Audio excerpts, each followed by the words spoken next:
Welcome to Discover the Difference, a podcast brought to you by C3. I'm your host, Jamie Reed. Today, Gabe and I got a little surprise. A friend of ours named Ralph Goff stopped by unexpectedly. As a former CIA chief of station, Ralph just casts the most interesting perspective. He was one of our favorite guests we've ever had on. And so to have him back a year later as conflict around the world evolves in ways that none of us imagined, getting his unique perspective on how we got there and how we get out of here is a really, really unique one. And he just brings it with so much passion, energy, I would say sympathy, sees the world from 360 degrees in a way that I just don't hear most people speak from. So I hope you enjoy this episode of Discover the Difference with Ralph Goff.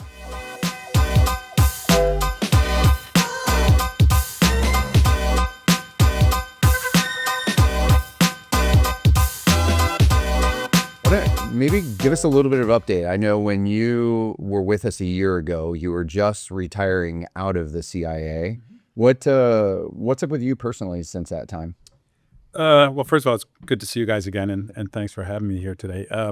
So I set up my own LLC, and I put myself out there as an independent consultant, and I've started to build a portfolio of small companies that I advise, mostly looking to assist in Ukraine, trying to get American money to fund Ukrainian military industrial products to help them win the war, and then also to help them improve their economy for the post-war phase. And I've had pretty good success, enough to be able to go there about 10 times in the last couple of years. So it's been fun, and it's been rewarding.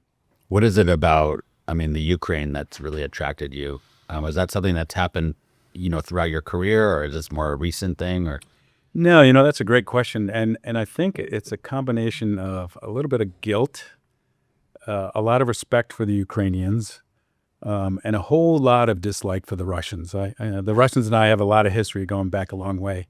The guilt part comes from where I think we in the West and in the intelligence community, I think we kind of failed the Ukrainians back in the day when we were slow to understand, as they were making a transition from being a former Soviet kind of Russian-oriented republic into looking to the West, right? And then we were slow, I think, in recognizing the dangers of what was happening in the Donbass when the war broke out there in 2014.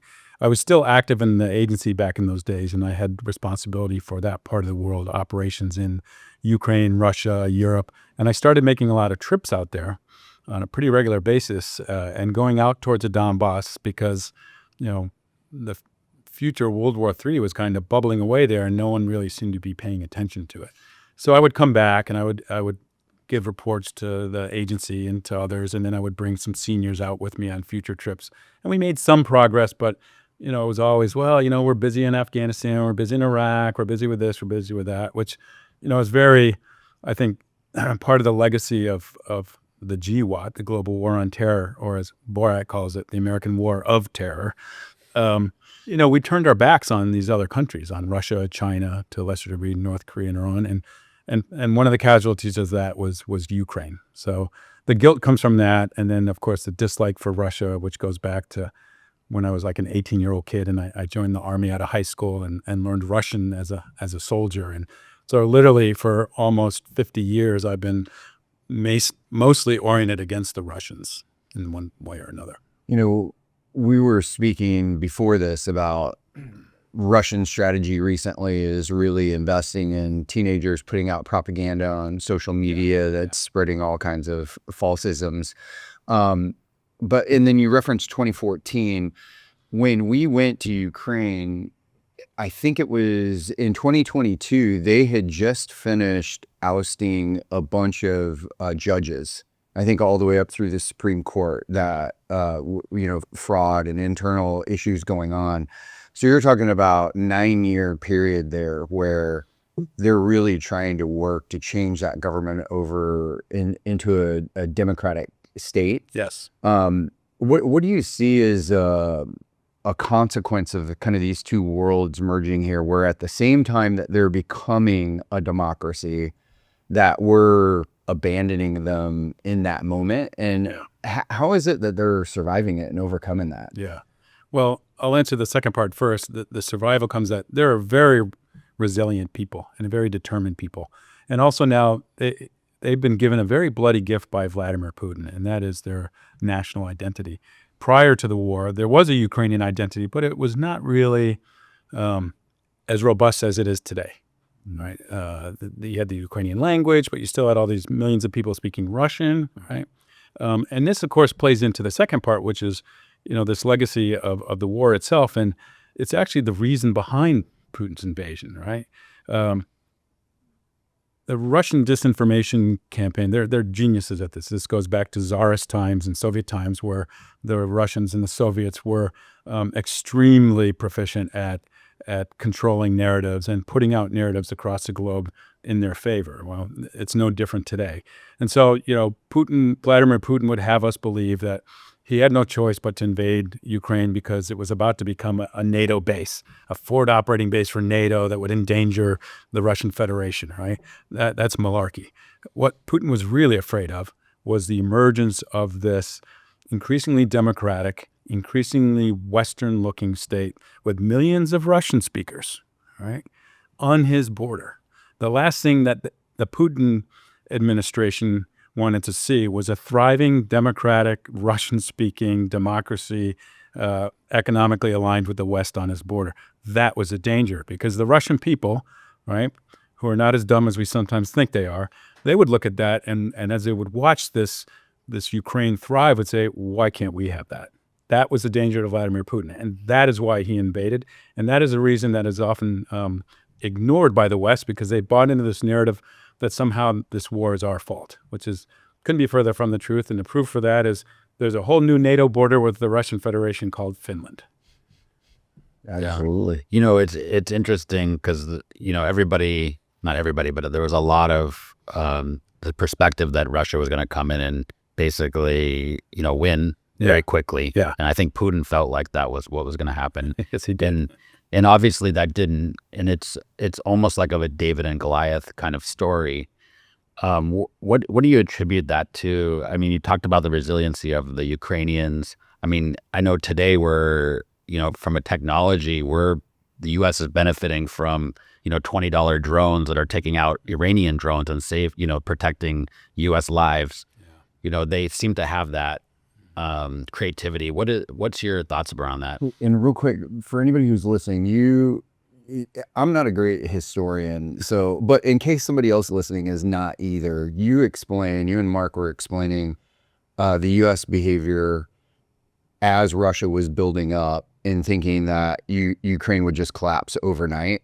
Can you kind of explain that to set the stage for what you're saying? Because when you say we turned our backs, I mean, we literally withdrew leading up. I didn't actually know all that. Yeah. So, I mean, in the lead up to the war, people can criticize the Trump administration for their policies on Ukraine, but there's a lot of criticism that can be put out there for the Biden administration, their approach as well, right? And unfortunately, both administrations bear some blame here. But I try to stay out of the politics and I look more at the mechanics of it. And you have with the Biden administration, you had a very cautious policymaking apparatus, right? Like I described their policymaking apparatus. They had a big, robust National Security Council. They had all sorts of people. In the Trump administration, they cut it way back, right? It has a much different approach to policymaking. The Biden administration was kind of with this machinery. Their policymaking, I'd describe it as ready, aim, aim, aim. Let's go back to ready. Okay, aim. Whereas the Trump administration is kind of like ready, fire, aim, right? So, no politics in that, just mechanics. And in the lead up to the war, the Biden administration, I think, was planning for defeat, not victory. They were not front-loading weaponry into Ukraine that could have turned the tide because, they feared, hey, if Putin takes the country over in 3 days, we're going to lose all this stuff, right? So let's not go down that road. And we closed the U.S. embassy before a single shot had been fired, right? The Brits and some other countries did not, right? So that's kind of a message of defeat right there. we've put a cap on the number of people that can be in country with the embassy there. To this day, there's still a cap on personnel there, right? So there were all these signals showing the Ukrainians that, hey, we're with you, but we really don't think this is going to turn out well, right? And so with the Putin regime, they looked at it. They bought into their own propaganda as well, and they had, an intelligence failure on their side. The failure on our side wasn't that Russia was coming. We were accurate in that, but we completely overestimated the ability of the Russian military, right? Which was soon shown to be pretty much, they went from being the number 2 army in the world to being the number 2 army in Ukraine, and Well said. and the losses that they've suffered to this day, and increasingly in these days, with over 35,000 soldiers killed or wounded in January alone, right, has shown that they really have not improved on that model. Whereas Ukraine is still evolving, still developing, still improving their military capabilities. Well, and to your question, we were there in part with the cipher brief, Yes. and Yeah. part of what they did was the kind of work you're doing now. It was a Shark Tank day. They brought in, I think there were 3 different drone manufacturers who were making pitches to raise money from Americans. And at that time, I don't think Ukraine had any drones at all, Right. or probably knew much about drones. Yeah. These defense contractors were literally trying to raise their first money. This is just 4 years ago. Right. It's unbelievable Yeah. how quickly they've developed expertise. Oh yeah. I mean, they've come a long way. I mean, this year Ukraine will produce 7 million drones. 7 million drones, right? And that's because what we're seeing here is not just a technological innovation or technological advancement. We're seeing a whole new doctrine of warfare, right? And with the drones, it's absolutely terrifying on the front. The front line has become a 40-kilometer wide zone of death for both sides, but increasingly so for the Russians. And this is all technologies that are being developed there in Ukraine. I mean, now we have some IPOs with some of their defense companies. I think there's at least 2 companies that are being valued at over $1 billion, right? The Ukrainian defense industry, when the war started in 2022, was worth about $1 billion. In 2025, it was about $35 billion. Wow. And that's incredible considering how underfunded it's been, right? I mean, if they were properly funded and had the access to the capital that Western companies have, that would be worth a lot more. Is that changing now, or It is slowly. We're seeing a lot more interest and a lot more investing, and this is where the Ukrainians really have to showcase their technology in the Gulf, right? Like you said earlier, Jamie, that they're downing Iranian drones, right? They've had 3 years of practice shooting down Iranian drones, and they're pretty good at it, much better than we are, and it's also a more cost-effective exercise when you use Ukrainian technology as opposed to expensive Western stuff. When you're coming in and out, you said you've been there 10 times in the last year. No, in the last couple of years, yeah. Okay, so I've been there twice this year already, and I'll be there next month. Is it still the same as it was the last few years? You're going into Warsaw, flying into Warsaw and crossing the border at Lviv, and then having to drive to Kyiv. Yeah. So, I mean, each one of these trips is like a 2-day extravaganza to get there. Yeah, it's a marathon, and there's different ways. That seems to be the quickest, and we'll either go by the overnight train or which still is operating and is still safe. We'll go by vehicle. My favorite way is to get dropped off at the Polish side of the border, walk across because the lines are shorter, and then my guys will pick me up on the Ukrainian side, and off we go. But then if you want to go further east, it's another like 5 or 6 hours to get out to Kharkiv or places like that. So I've spent a lot of time in cars there. I've seen that country, and it's another reason why I admire it, because it's a beautiful country. And the idea that the Russians think they can get it on the cheap. What's the morale like right now in the Ukraine? Well, it's good now. I was there in February during the record cold when the Russians were focusing their air attacks on the civilian power infrastructure. And so you had thousands of people without heat or light, and they were just hanging on. And pretty much the mantra was, we just got to make it to spring.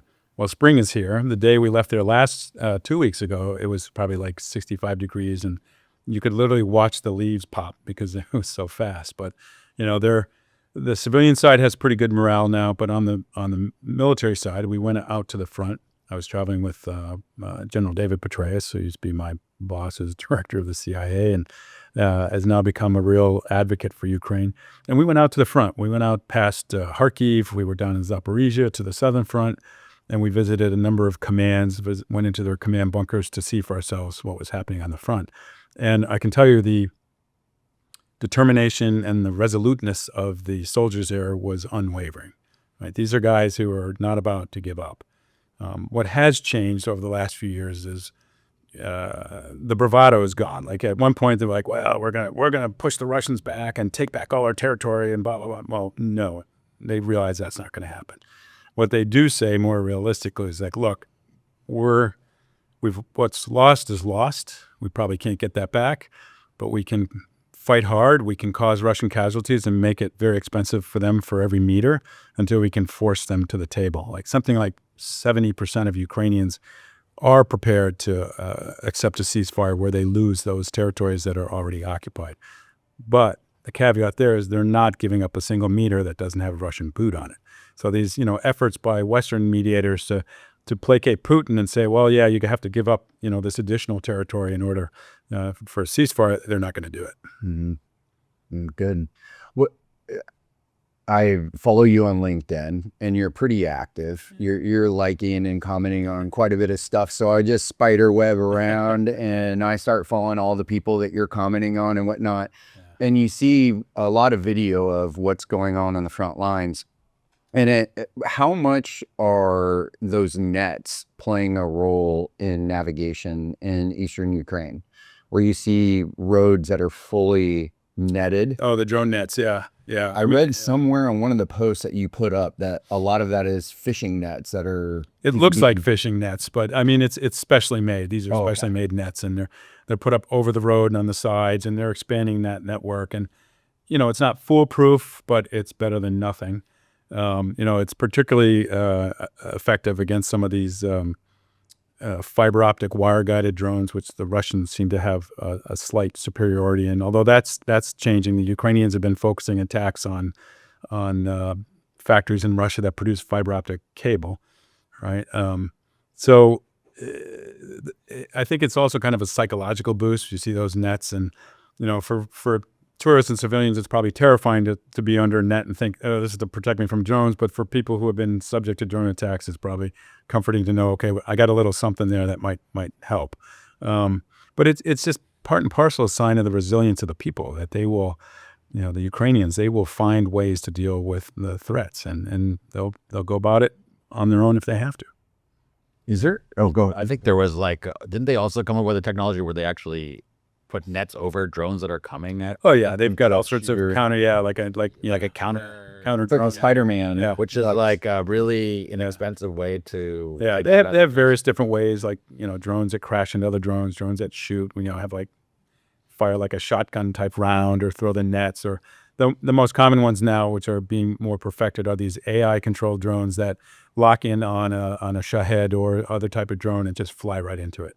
And they're getting to the point where the percentages of downing Shaheds are up into like the 80% or something like that, which is pretty impressive when the Russians are launching, anywhere from 150 to 500 these things per night, in a single night. So they've gotten better. They still have gaps in countering ballistic missiles, which unfortunately the Russians have a lot of. Cruise missiles, they have a little bit more success against those. Those are hard. And then these glide bombs, which are absolutely terrifying, which aircraft can launch and glide to a target and with like a 2,000-pound warhead on it and take out a city block. But they're working on countermeasures on that, and my money's on the Ukrainians that they'll come up with ways to defeat those as well. Yeah, there's been some news reports about Ukraine and them helping the U.S. and the U.S.'s allies in this current conflict. Yeah. What's the thought process in Iran, in the Iran war? What are the kind of the thought process from the Ukraine side? Do they feel like, do they just feel compelled to do it? Do they feel like there's going to be something that they'll get back for it? What's the kind of like the thought on that? Yeah, so that's a great question too, and the answer is very revealing for Ukraine in many ways, in that at first, Vladimir Zelensky went and traveled to the Middle East and met with leaders there and gave a lot of very public announcements about how they were going to, send drones there and protect the Middle East. And then, of course, the reality was far different, where all of a sudden government decrees were coming out telling Ukrainian companies, okay, we want you to sell drones in the Middle East, but it has to be government to government. It has to be approved by our government. So they already injected bureaucracy into it and slowed the process down. And, they were doing this mostly out of concern for corruption and to ensure that intellectual property doesn't get lost outside there, and to ensure that, payments weren't being made outside the country. So some legitimate concerns there, but, they were also missing a prime opportunity to get Ukrainian technology out in the world market. Because at some point when there's a ceasefire and some sort of armistice, that big Ukrainian defense industry, they're going to need access to markets. They're going to need to have successes in the export realm. And so, best place to start is in the Middle East. The other problem is that you don't just export the drone technology. There's a whole system of battlefield data management and, radars and sensors and, how you control the drones, how you vector them, right? There's a whole system of command and control that has to go with it. So the Ukrainians, they're struggling with that, which is very typical of them to struggle against themselves. But, again, these are people who are good at finding solutions, and I'm sure they'll pull through because, let's admit it, their technology right now is the most cost effective and the most effective in terms of bang for buck. To the extent you can speak to it, I guess two-part question. Do you catch any whispers of fractions happening within Putin's own governing bodies, and absent of something happening internal there? Because of the state of the Russian economy, and it's in despair as we were discussing. Yeah. In absence of that, what's the off ramp if Ukraine's not going to give up any land, and Putin's just going to keep sending 35,000 guys a month to die? Yeah. How does this end? So, I think for Putin, there don't seem to be any fractures amongst the leadership there, but that's also very typical of Russia. And, we won't know there's a problem with Putin until all of a sudden all the TVs go to test patterns and there's classical music in the background, please stand by. What's interesting, I think, is, the West has fallen, particularly Europe has fallen for a lot of Putin's nuclear blackmail threats. But you look at what the Ukrainians are doing now with these long distance strikes inside Russia, right? They have literally reduced Russian oil exports by something like 40%, which is a lot. That's significant. That's significant. And they're focusing on all sorts of key industries there. And, they've crossed all these red lines that Putin put out there before about, going nuclear. The fact is he hasn't. I mentioned that train, right, from Warsaw to Kiev, the overnight train, right, which the Russians could hit anytime they wanted. I wonder why they haven't. Well, for two reasons, I think. One is, I think Putin is afraid that if he hits it at the wrong time, he might kill the prime minister of Denmark or the defense minister of Finland, right? So he may not know who's on there. And it's kind of a safety valve for diplomacy. So for now, I think it suits his needs not to close that route, which shows that, he's thinking about the future, all right? And he's not just thinking about nuclear warfare. The fact that he hasn't hit it, I think it shows that there is an opportunity in the future to deal with the Russians, but we just haven't gotten there yet. How's the Ukraine been so successful with, hitting way inside Russia? What have they been doing? So a combination of improved intelligence and also good intelligence sharing from Western partners, including the United States, right? We hear a lot of hand-wringing over, is the U.S. supporting Ukraine or not? Well, they are with intelligence, right? Their technology, their innovations to come up with long-distance weaponry, and also just the fact that their intelligence services themselves operate better. I mean, you had Operation Spiderweb, right, last year or the year before, and lost track, when they had truckloads of drones, infiltrated into Russia and attacked these strategic air bases thousands of kilometers inside Russia, right? Everyone like something Israel would do. Yeah, exactly, right out of the Mossad playbook. Everyone was impressed with the results. I mean, they took out like a third of the strategic offensive air corps for Russia. But as an intelligence professional, what I was most impressed with, they did it without a leak. Right? And this is in comparison to the Ukrainian services when I was still in, where Western services dealing with the Ukrainians, we always had in the back of our mind, okay, whatever I share with these guys, there's a good chance it's going to end up in Moscow because they're still heavily penetrated by the Russians. Operation Spiderweb shows that they can plug the leaks when they need to. Well, you spoke about fractures. Is there any conspiracy theory you're aware of around Putin's health? Because I've read that there's up to maybe 6 dummy-looking Putin guys, that they put out there and put on TV or whatever that aren't actually him. Yeah. What's your thought on that? No, I mean, unfortunately, these guys, they tend to live forever, or at least think they do. I mean, and when they do pass, no one's more surprised than they are. But, I mean, he's a guy in his 70s, so he probably does have some health issues. But this is a guy who has access to the best medical facilities and best doctors that, Russia has to offer. And if he really needs help from outside Russia, you can get that too. So, I think, unfortunately, health-wise, he'll be with us for a while yet to come. Interesting. Well, go ahead. No, I was going to kind of shift off of Ukraine and talk about, your perspective on what's happening today and the Iran war. You were station chief in Tel Aviv, so you probably know a lot of the people that are making decisions over in that part of the world. What's your thoughts on what's happening today and where you think there's going to be an off-ramp? Yeah, I mean, off-ramp, that's the important part, I think, and an off-ramp for both sides. This is really, this is a really tough one. And all politics aside, this one, is really difficult because on the one hand, there probably was no better time to attack Iran than now, right? They had no nuclear capability. Their air defense capabilities have been seriously degraded.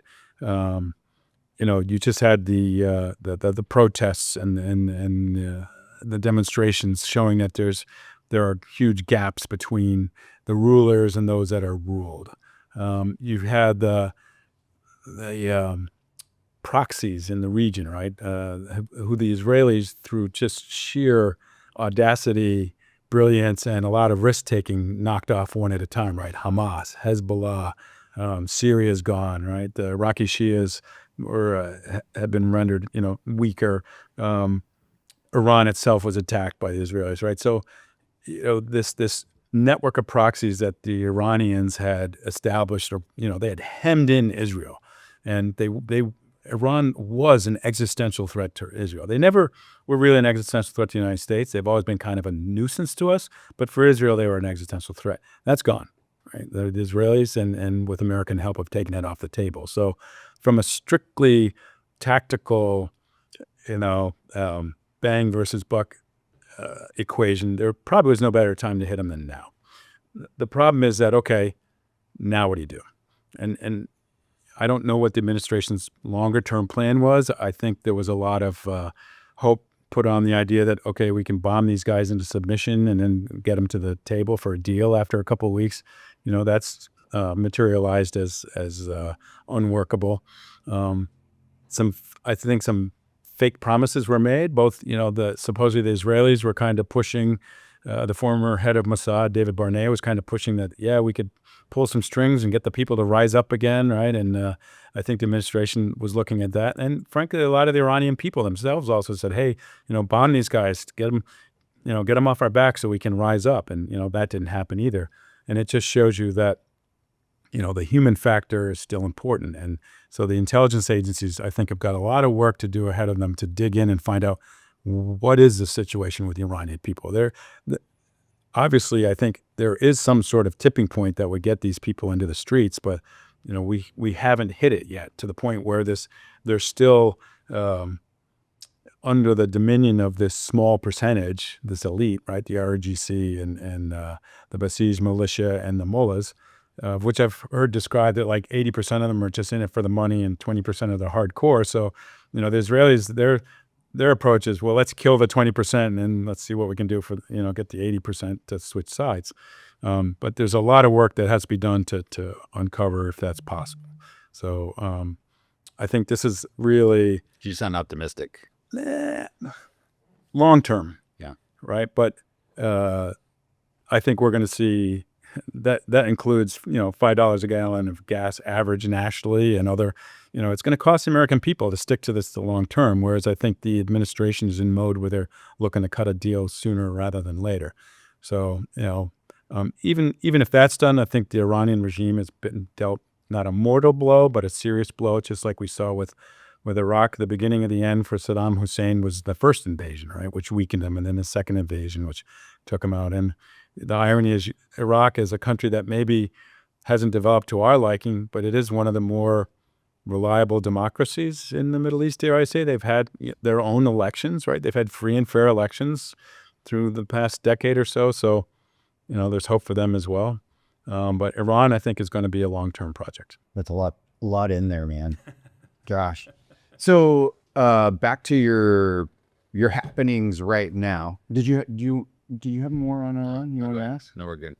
It's just such a tough There's question. so I mean, much. it really It is. is, yeah. It's a tough question, and it's too easy to throw criticism, at the administration or at the Israelis or, Maybe you could just touch on how CIA is playing a role. Like, obviously, you're not, involved in that today, but from your past experience, how is the CIA basically advising the administration, on the ground? Yeah, Director Radcliffe has actually done, I think, a pretty good job in the past year, right? He's got some wins under his belt. The Maduro operation, right? That was intelligence working closely with Joint Special Operations, right? The targeting of the leadership inside Iran, right? That was based on intelligence.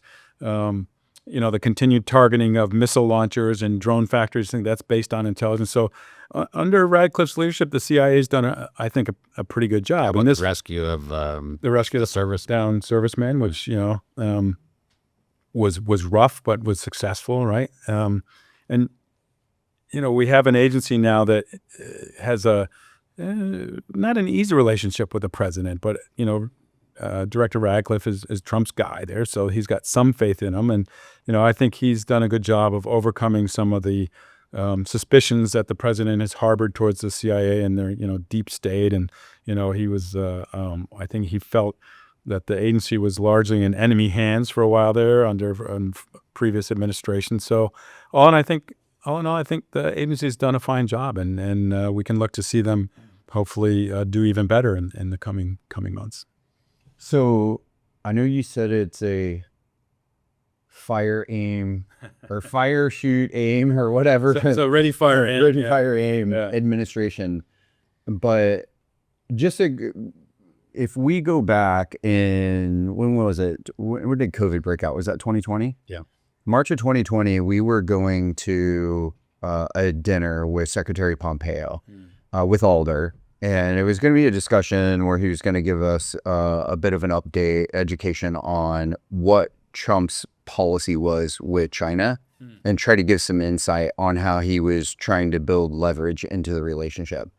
So if you fast forward to today, prior to moving into Venezuela, is there any possibility that going to Venezuela and then going to Iran and all of this sets up some master relationship between us and China? Yeah, I mean, lurking behind everything is China, right? For instance, in the Ukraine-Russia war, everyone criticizes China for supporting Russia, but earlier I mentioned Ukraine will produce 7 million drones. 90% of the components are from China, right? So China is effectively supporting both sides there, right? China with Iran, they benefit from Iranian oil, so they're definitely interested in getting the Straits of Hormuz opened up there. So they're playing a key role, I think, behind the scenes with the negotiating. These ideas of spheres of influence with the U.S. saying, "Hey, we got the Western Hemisphere, you guys get the Eastern Hemisphere." There's some merit to that type of thinking, right? The old Monroe Doctrine now is, kind of like coming back to life. I mean, you look at Cuba is probably next on the docket in terms of some sort of regime change, right? There's already been some effort there. We're not quite done in Venezuela. I think my personal feeling is Venezuela won't be out of the woods until they send home all the Iranian, Chinese, and Russian advisors that are there. So I'm waiting to see that happen. But they seem to have stabilized the situation with the new government there, and we're already taking advantage of Venezuelan oil, even though the production capacity is damaged from decades of mismanagement. But the bigger question now is the sphere, I think, of whether Europe, right? There's all this, will President Trump pull us out of NATO, which he can't, right? That's thanks to Marco Rubio. After the first Trump administration, there's legislation where you need I think a 2/3 majority in Congress to leave NATO. So, people can worry about all that as much as they want, but that's not going to happen. And frankly, I said earlier that Putin had given the Ukrainians a gift of their national identity. President Trump has kind of given the Europeans a gift as well of I think they're not their national identity, but the need for a commitment, right? They need to now face the world. What happens if they turn around and the United States isn't there to protect them? They've got to step up. I mean, the idea of that Ukraine can't be properly funded by the Europeans is ridiculous. And Europe's economy is 11 times the size of that of Russia's, right? So there's a huge amount of work that Europe needs to be doing to pick up the slack, as it were, in Europe. So these different spheres of relationship control, I think it's not just the U.S. and China, but there's the European equation in there as well. Yeah, what's your view on this? This NATO issue, because it seems like you said it's a gift, and it's also there's the other side of that is like we could lose influence as a negative. Yeah, I mean, I'm a lifelong Atlanticist, so it disturbs me, but at the same time, things change. History changes, moves on, events move on, and I actually kind of welcome the idea of Europe taking a larger role in their own future and taking a larger role in protecting states like Ukraine and being there for threats to the Baltic states and being there to be credible threats for the Nordic states, right? There's a lot going on there. And the Russians, right, there are those that say, oh, yeah, if Ukraine falls, Estonia's next. There may be some truth to that, but a lot less truth to it if the Europeans show that they're willing to step up and take charge of their own destiny. There's a joke between the Russians they always had a great sense of humor. Two Russian guys in a bar, and they're talking about the war between Russia and NATO, and he says, "Yeah, we're fighting NATO in Ukraine, and so far not going so well. We've lost over 1 million men.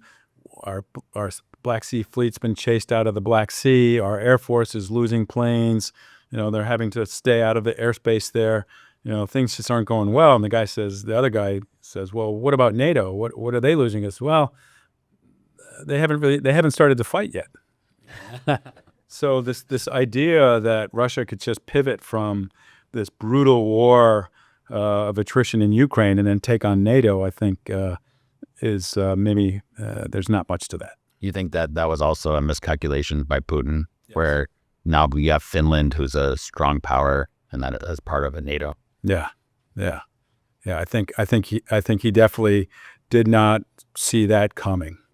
All right, Sweden and Finland joining NATO early on in this conflict, and now he's just had a setback in Hungary, right, where populism was shown the door with Viktor Orban, right, and so you've got Europe, which is coming to grips with that. We still have some problems with Germany and the far right, and with France with the far right, but the center of gravity for Europe is increasingly moving to the east. You've got Poland, they have some political liabilities there too, but they have the hottest economy. They have the largest military that they've been building up. And you got the Baltic states, which are increasingly economically viable. You got the Nordic states, which are, also bastions of innovation and capabilities. For instance, like the Finns couldn't ask for better NATO members. I mean, they have this model that I think Ukraine could follow in peacetime of a reserve-based army, where all men are registered for the draft or given some training and they're ready to go to war. In fact, social polling showed that something like 80% of Finns said if attacked they would fight for their country. which is probably 70% more than most countries. So, there's a lot to be said for a more independent Europe. Move back to your personal aspirations here. You're focused on raising money for Ukrainian companies.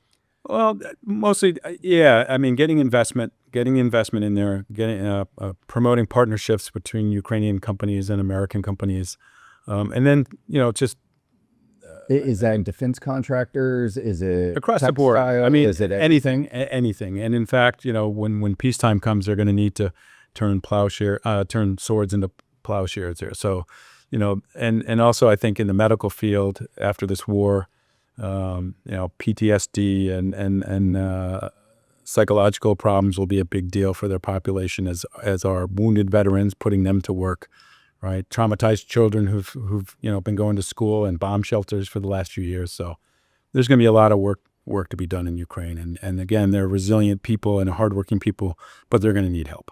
What's the case you're making, with companies to make investments and, in a place that's still at war? Yeah. So, sure, it's risky, but I tell companies, well, two things. You have a lot of American companies that are developing similar technologies, right? But of course, at much greater cost. And also, building these technologies, I was talking to one company that does like jam-proof or jam-resistant communications, and they were bragging how, these things, we tested them out in the desert and they work really well in combat conditions. I'm like, have you tested them in Ukraine yet? I said, no. I said, well, then you haven't tested them in combat conditions. You got to get that stuff. You need to, I tell these companies, partner up with Ukrainian companies, get your stuff out there, test it in wartime conditions, use it there, right? And then turn around. You can't sell, these components to the Ukrainians at U.S. prices, but you can sell it to the Pentagon for, U.S. prices, particularly if it's good technology. So there's win-win for both sides there. And so I try to encourage a lot of those types of partnerships too. That's great. Well, maybe in wrapping up, you could do two things for us. One, sure. Maybe just describe for the listeners that tattoo, what inspired it and why you put it on. And then maybe conclude with anybody that's listening out there that might be interested in your efforts to create partnerships between U.S. companies and Ukrainian companies, how best to engage with you. Yeah. So, I mean, I've got this is called the trizub, the trident. So it's a full face tattoo for those of you who are listening. No, it's not. It's on my left wrist, and I have it on my left arm because if I get captured by the Russians, that's the arm they'll cut off, and I still need to write with my right one. So, it's a strategic move. It's a strategic move, yeah. I mean, I got it because I like to remind myself of what my Ukrainian friends are enduring every day when I'm back here safe and warm and comfortable in the West. And in terms of in touch, I'm on LinkedIn, pretty prominent on there. That's probably the best way to get in touch with me. And then I have a pretty wide network, and I do try to match people up in technologies and companies and the right personalities. And I think, what I tell companies is like, you want to get involved now while the shooting's still going on.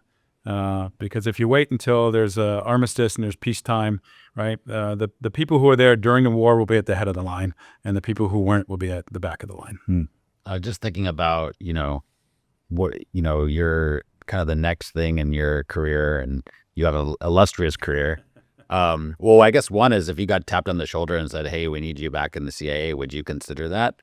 And then two is what do you kind of see over the next 5 years for Ralph? Kind of go down that road once and it didn't work out so well, but we won't get into that. I think we might know that still. Yeah, exactly. So I would always, if asked to serve, I would always serve the country. I mean, I had an amazing career, and you were speaking with my colleague Mark earlier, who I think made some amazing comments about what it was like to serve. And one of the things I do now is I do a lot of talks at universities and colleges talking to the next generation.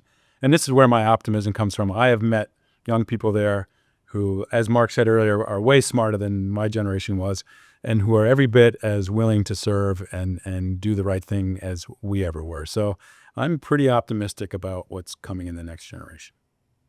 Awesome. Well, looking forward to continuing the chat at dinner tonight with our Alder fam. Thanks so much for coming in again, Ralph, giving us an update. My pleasure. Thanks, guys. See you. Yeah.